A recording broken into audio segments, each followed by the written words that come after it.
Baik, Assalamualaikum warahmatullahi wabarakatuh. Perkenalkan, nama saya Rivaldi Wahyudi dengan NIM 22338064 akan mempresentasikan mengenai material yang ada di teknik. Yang pertama, uraian yang ada di dalam materi yang akan saya sampaikan yaitu tentang jenis-jenis material. Yang kedua, uraian material. Yang tiga, pengaplikasian dari material tersebut. Sebelum kita masuki materi, apa itu material?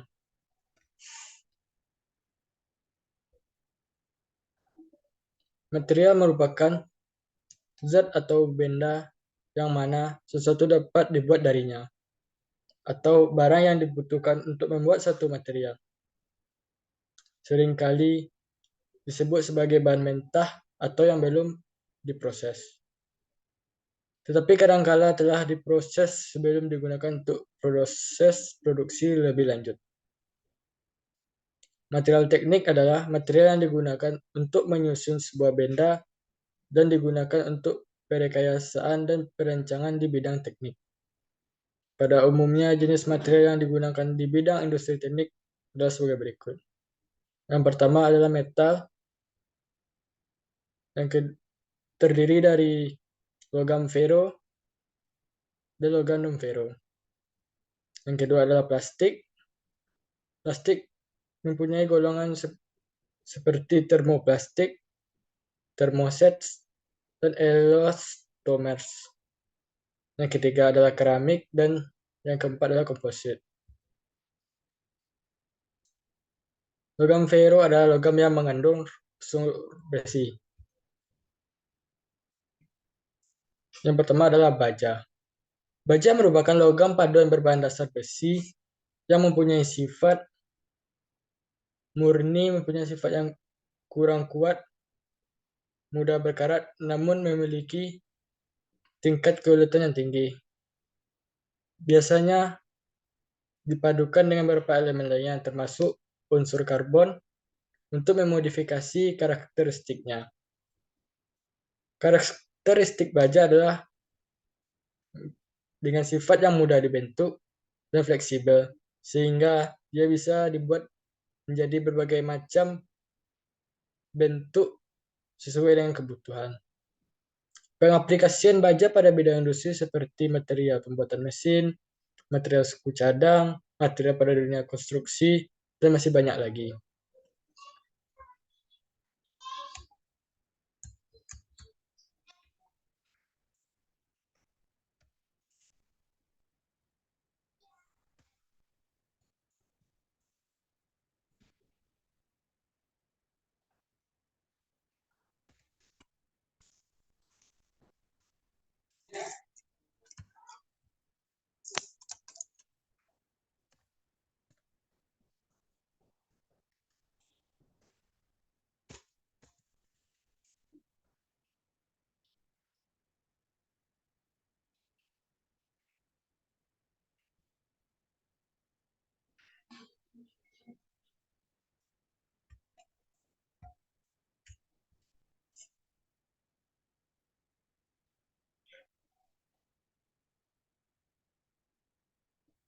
Yang kedua adalah stainless steel atau baja tahan karat.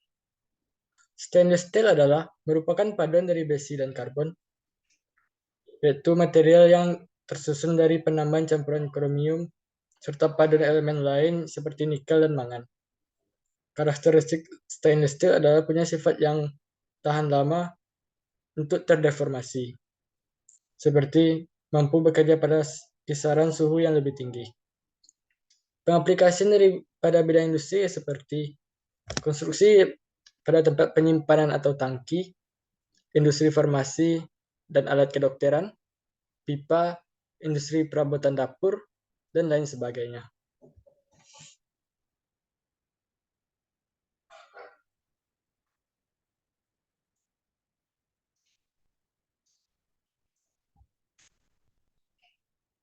Tool and detail, yaitu baja perkakas atau baja cetakan. Baja perkakas adalah baja yang digunakan sebagai baja paduan khusus yang dirancang untuk memiliki kekuatan tinggi, ketangguhan benturan, dan ketahanan aus pada suatu ruangan yang bersuhu tinggi. Pada material dan permesinan dibentuk dengan cara dipanaskan dengan suhu tinggi atau dilebur, setelah itu lalu dicetak atau kita sering sebutnya metode cor. Karakteristik memiliki nilai kekerasan yang tinggi dan nilai ketahanan aus yang tinggi. Selain itu, baja perkakas harus memiliki stabilitas dimensi yang tinggi dan tidak mudah mengalami cracking atau rusak. Pengaplikasian pada bidang industri adalah dari pembuatan mesin kendaraan, alat berat, pembuatan suku cadang, dan lain sebagainya. Cast iron atau besi cor. Besi cor merupakan perpaduan antara besi karbon dengan kandungan karbon lebih dari 2%. Berbeda dengan baja tadi, baja memiliki kandungan karbon kurang dari 2%. Karakteristik itu memiliki titik lebur yang lebih rendah daripada baja. Cenderung rapuh, mudah dibentuk atau ditempa, memiliki ketahanan deformasi dan keausan. Pengaplikasian pada bidang industri seperti blok silinder pada industri otomotif, gearbox, suku cadang, dan peralatan dapur. Yang kedua, logam non-ferro atau logam yang tidak mengandung unsur besi. Yang pertama itu aluminium. Aluminium adalah merupakan logam unsur kimia dengan lambang Al di tabel periodik serta bernomor atom 13. Aluminium bukan jenis logam berat, melainkan jenis logam yang berlimpah urutan yang ketiga di dunia, dengan elemen berjumlah sekitar 8% dari permukaan bumi. Karakteristik dari aluminium itu memiliki berat jenis sekitar 2,65 sampai 2,8 kg per dekameter persegi. Mempunyai daya antar listrik dan panas yang baik, tahan terhadap korosi, dalam beberapa bahan memiliki titik lebur yaitu 6.580 derajat Celcius. Pengaplikasian aluminium pada bidang industri yaitu pembuatan jendela, etalase, dan peralatan dapur.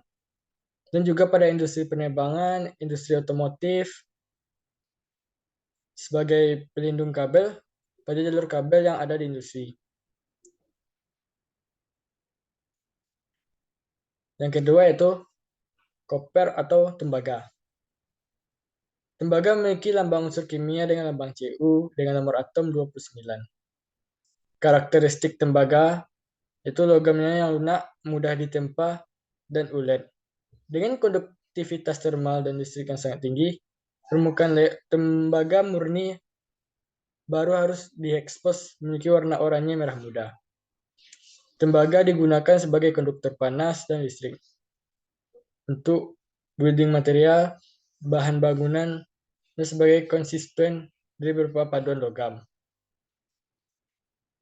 Pengaplikasian tembaga pada industri yaitu materi utama dalam pembuatan kabel yang kita lihat dalam sehari-hari, yaitu campuran dalam pembuatan perhiasan seperti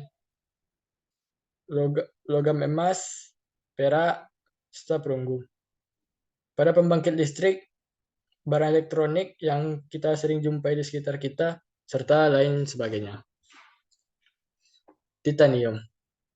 Titanium Memiliki unsur kimia pada tabel periodik dengan simbol Ti dengan nomor atom 22.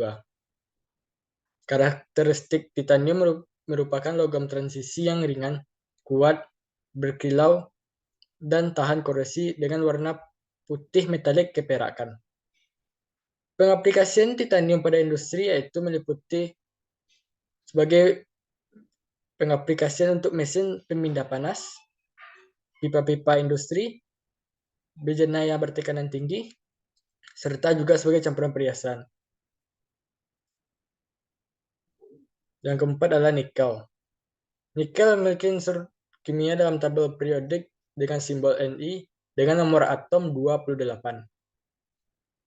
Karakteristik dari nikel berwarna putih keperak-perakan, sedikit semburat keemasan. Nikel termasuk logam transisi, dengan memiliki sifat keras serta ulet. Pengaplikasian nikel di industri.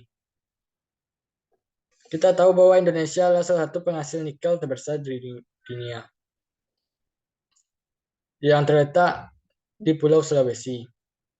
Selama ini bahan baku nikel Indonesia selalu diekspor ke negara-negara tetangga seperti Cina, bahkan sampai ke Eropa. Oleh karena itu, industri nikel di Indonesia harus segera bergerak dengan membangun smelter sehingga melahirkan produk-produk turunannya. Pengaplikasian nikel di industri antara lain seperti bahan baku utama baterai, pelapis anti karat, industri militer, industri keuangan, dan konstruksi. Uranium. Uranium adalah sebuah unsur kimia dengan lambang U dengan nomor atom 92. Karakteristik uranium sangat reaktif terhadap udara dan oksigen. Uranium juga memiliki berat jenis yang tinggi, sehingga menjadi logam padat dan berat. Pengaplikasian uranium pada industri yaitu sebagai bahan baku pembangkit listrik tenaga nuklir, yang mungkin di Indonesia sekarang masih belum ada, yaitu pada industri pertahanan untuk memproduksi senjata serta amunisi. Yang ketiga adalah plastik. Produk polimerisasi sintetik atau semi-sintetik plastik terbentuk dari kondensasi organik atau penambahan polimer dan bisa juga terdiri dari zat lain untuk meningkatkan kualitas plastik.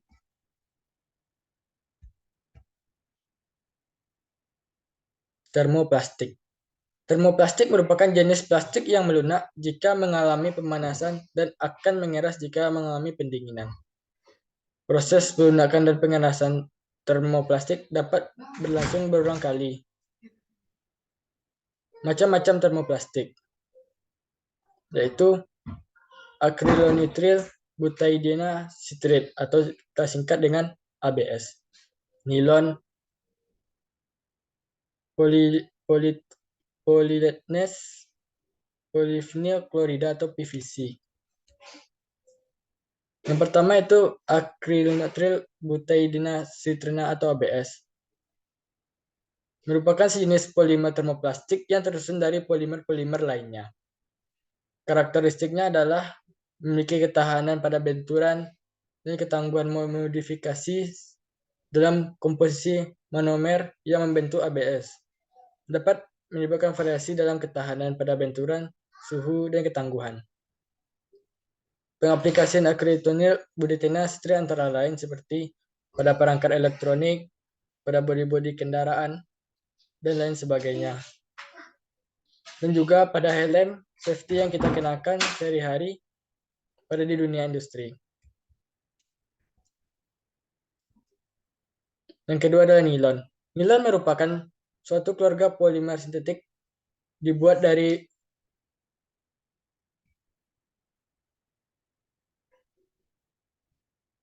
rangkaian unik yang ditautkan dengan ikatan peptide atau ikatan amida, dan sering diistilahkan dengan polimida atau PI.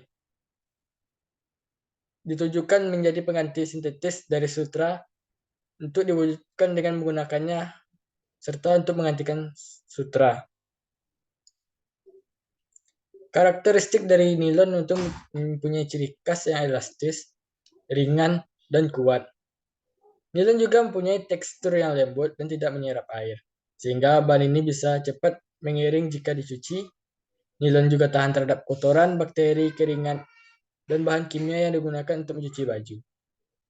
Pengaplikasi nilon antara lain seperti pada industri kain, industri pakaian, industri kemiliteran untuk memproduksi pakaian perang, pembuatan tali, benang, bahkan selang.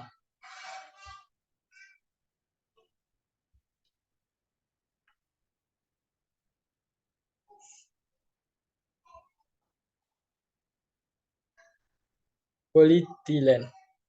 Polietilen merupakan termoplastik yang digunakan secara luas oleh konsumen produk sebagai kantong plastik polimer yang terdiri dari rantai panjang monomer etilena. Di industri polimer, polietilena ditulis dengan singkatan dengan PE. Perlakuan yang sama dilakukan oleh polistirena atau PS dan polipropila atau PP. Karakteristik dari polietilen itu mempunyai bentuk yang bervariasi, transparan, berminyak, sampai keruh, tergantung dengan proses pembuatan dan jenis resin yang digunakan.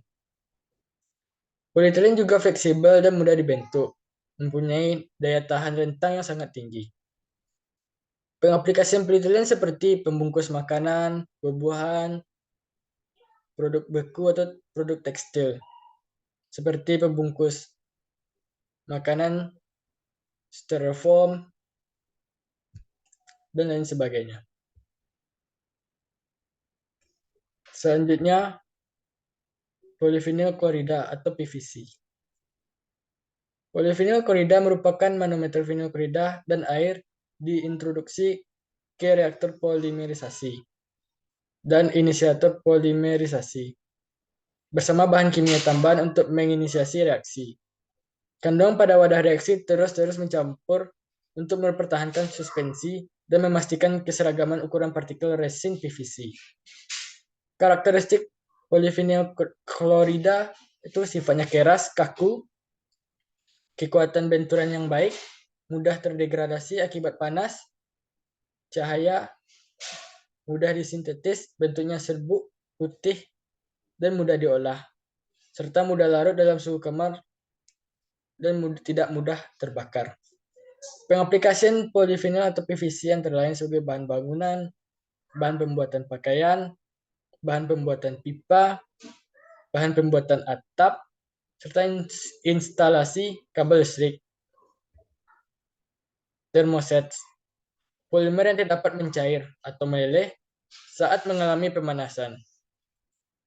Sifat utama dari termoset adalah adanya ikatan saling sehingga menyebabkan kenaikan berat molekul yang besar. Termoset tidak bisa dibentuk dan tidak dapat larut saat dipanaskan. Contoh termoset yaitu epoksi. Epoksi merupakan sebuah polimer epoksi yang bertambah bagus jika atau bila dicampur dengan sebuah katalis atau pengeras. Kebanyakan resin epoksi diproduksi dari reaksi antara epikloridin dan bisphenol. Karakteristik epoksi yaitu daya tahan kimia dan stabilitas dimensi, sifat-sifat listrik, kuat dan daya lekat pada gelas dan logam yang baik. Tetapi bahan ini sangat mudah untuk melunak. Pengaplikasian epoksi antara lain seperti campuran cat pada bodi mobil, campuran untuk mengkilatkan lantai, dan campuran pada lem. Yang kedua itu polimidas atau polimida. Polimida satu makromolekul dengan unit berulang yang dihubungkan oleh ikatan amida. Poliamida terjadi secara alami dan sintetis. Contoh polimida yang terjadi secara alami adalah protein, wol, dan sutra. Karakteristik polimida resisten terhadap suhu tinggi serta listrik. Berkat struktur kristalnya, plastik ini juga memiliki ketahanan kimia yang baik. Plastik ini dapat menahan sebagian besar bahan kimia kecuali asam kuat, alkohol, dan alkali. Pengaplikasian polimida antara lain seperti pada industri manufaktur transportasi, industri pakaian, tekstil, karpet, dan lain sebagainya. Elastomers. yaitu tersusun atas molekul yang berukuran panjang atau polimer yang mampu kembali ke bentuk semula setelah ditarik atau direntangkan ke ukuran yang relatif panjang dibandingkan dengan ukuran awalnya. Oleh karena itu, elastomer juga disingkatkan dengan elastic polymer.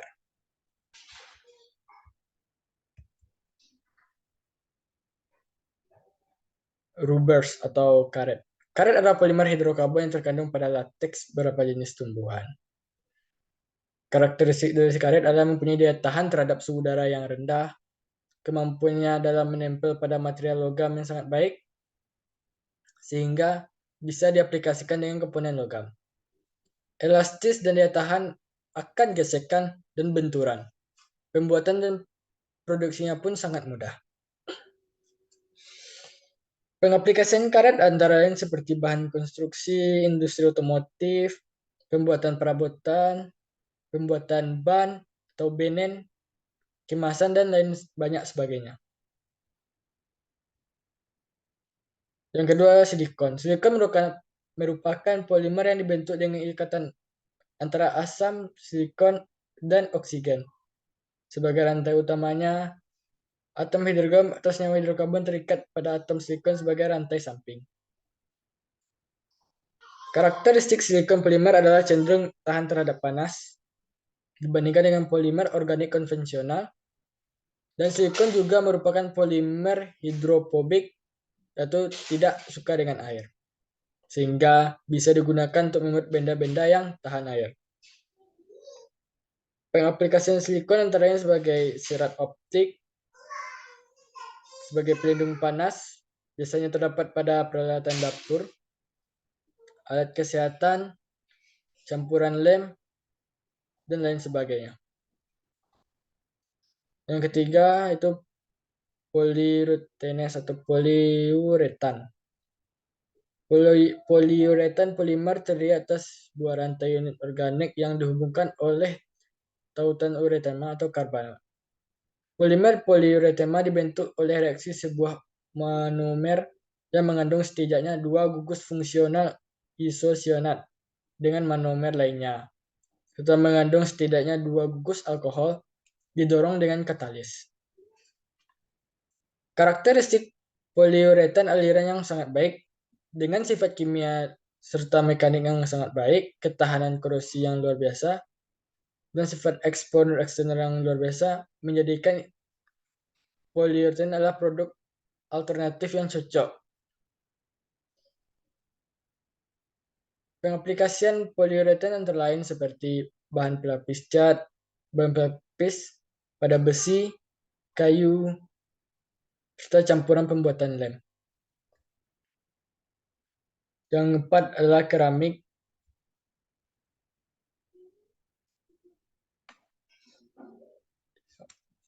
Karbida. Karbida adalah istilah yang diberikan kepada senyawa yang terdiri dari atom karbon dan elemen yang nilai keelektronegatifnya kecil. Karakteristik karbida yaitu mempunyai kekerasan yang tinggi, ketahanan aus yang baik di lingkungan geser serta abrasif, ketahanan baik terhadap korosi. Pengaplikasian karbida sebagai berikut. Bahan memotong dan mengelas baja dan besi. Penggunaan pada industri perkapalan, penggunaan untuk keperluan pertambangan, penggunaan untuk industri. Yang kedua itu gelas atau kaca. Kaca merupakan bahan yang bersifat cair namun memiliki kepadatan tinggi serta atom di dalamnya tidak membentuk suatu jalinan yang beraturan. Karakteristik kaca mempunyai wujud padat. Kaca merupakan bahan yang kuat dan tembus pandang. Tahan panas, mudah dibentuk jika dipanaskan, tidak menyerap air dan bersifat isolator. Pengaplikasian kaca seperti jendela bangunan atau gedung, wadah penyimpanan cairan atau obat, wadah penelitian pada laboratorium, pada industri otomotif juga, dan lain sebagainya. Grafit. Grafit adalah bentuk allotrop karbon dan struktur atomnya mempengaruhi sifat kimiawi. Dan fisiknya, grafit terdiri atas lapisan atom karbon yang dapat mengelincir dengan mudah. Karakteristik grafit konduktor atau pengantar listrik yang baik. Hal ini dikarenakan kepadatan grafit tidak terlalu tinggi sehingga elektron dapat mengalir dalam strukturnya secara bebas. Pengaplikasian grafit antara lain seperti bahan baku timbal, bahan baku pada industri pensil, campuran pelumas, campuran pada reaktor nuklir, pembuatan baterai. D. Diamond atau berlian. Berlian merupakan benda berharga, mineral yang secara kimia merupakan bentuk kristal atau allotrop dari karbon. Berlian juga dikenal dengan sebutan intan, terkenal dengan memiliki sifat-sifat fisika yang sangat istimewa, terutama faktor kekerasannya yang mempunyai skala kekerasan Mohs yang sangat tinggi, serta kemampuannya mendispersikan cahaya. Karakteristik dari berlian logam terkuat dan tidak mudah pecah, bahkan saat terjatuh atau terkena benturan yang sangat kuat. Pengaplikasian berlian antara lain seperti proses pengoboran, proses pengolesan, proses untuk roda gerinda, untuk memotong benda yang keras, perhiasan, dan lain sebagainya. Yang kelima adalah komposit.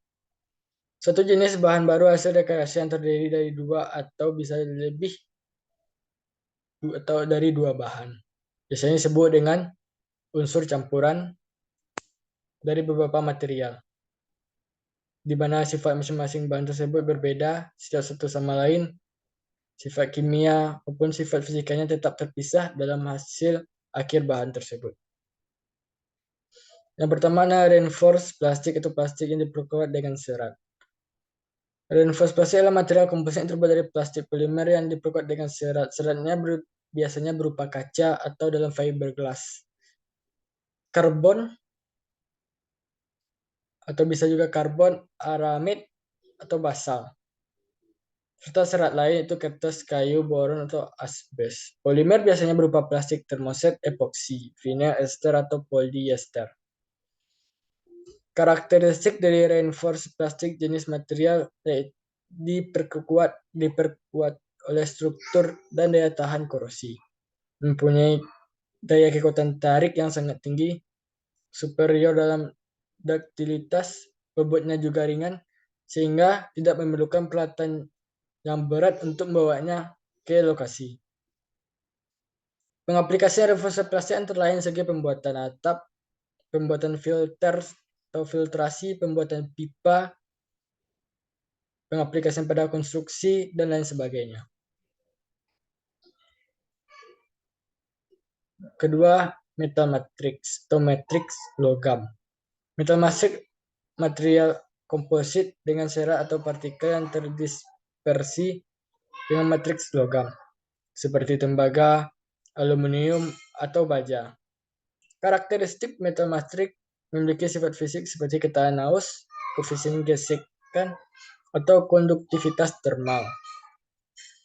Pengaplikasian metal matrix antara lain seperti pembuatan suku cadang, pembuatan mesin, pembuatan pipa, dan industri penerbangan. Selanjutnya itu keramik matrix. Keramik matrix adalah subkelompok material komposit dengan subkelompok material keramik. Mereka terdiri dari serat keramik yang tertanam dalam matriks keramik. Serat dan matriks keduanya dapat terdiri dari bahan keramik apa saja, termasuk karbon atau serat karbon.